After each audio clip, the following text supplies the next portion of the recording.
მოგესალმებით მეგობრებო. დღეს მინდა ვისაუბროთ სერიალის შორეული ქალაქის შესახებ. რა მოხდება მომდევნო სერიებში? ჯიხანი დაიჭრება, ბორანს დაიჭერენ, ზერინსა და ქაიას რა შეემთხვევა? ამის შესახებ ვიდეოში ვისაუბრებთ. სანამ ვიდეოზე გადავალთ, თხოვნა გამოიწეროთ ჩემი არხი და მოიწონოთ ვიდეო. მაშასე დავიწყოთ. მას შემდეგ რაც ბორანი გამოჩნდება ხალხში, ხმამ ახლა განაცხადებს, რომ ის ბორან ალბორა არის, დემირი ბორანის გამოჩენით შოკს მიიღებს. ის დააჭერინებს ბორანს სულეიმან ბაიბარსის მკვლელობისთვის. ბორანს ესვრიან, თუმცა როგორც ყოველთვის ჩვენი გმირი გადაიფარება ძმას და დაიჭრება მხარში. თუმცა არ არის ძლიერი ჭრილობა. ბორანს დაიჭერენ, მასთან ერთად ეჭმესაც.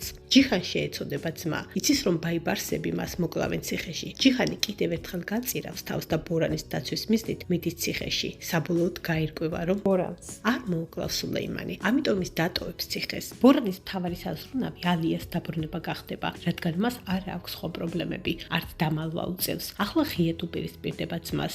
ცდილობს იმის დაბრუნებას, რაც უანდერძა მან თავის ძმას, თუმცა ალიას გული უკვე ჯიხანს ეკუთვნის. მომდევნო სერიებში გაირკვევა, რომ ნარე ორსულად არის, მაგრამ სიხარული მალე გადაიზრდება მწუხარებად, როდესაც ნარეს გაიტაცებენ და აქაც რა თქმა უნდა ეჭმეს ხელი იქნება გარეული. მალე ვიხილავთ ბორანს და ეჭმეს ერთად მებრძოლს ალბორების წინააღმდეგ. ჯიხანი, ქაია და შაჰინი კი ერთი გუნდი გახდება. ქაია და ზერენი განაგრძობენ ერთმანეთთან მალულად შეხვედრას, თუმცა ეფექტისთვის ცნობილი გახდება ადგილის შესახებ, სადაც ზერინი იმალება. საბოლოოდ გადაწყვეტს მივიდეს დემირთან და იფექი დემირს ატყობინებს ამ ადგილის შესახებ.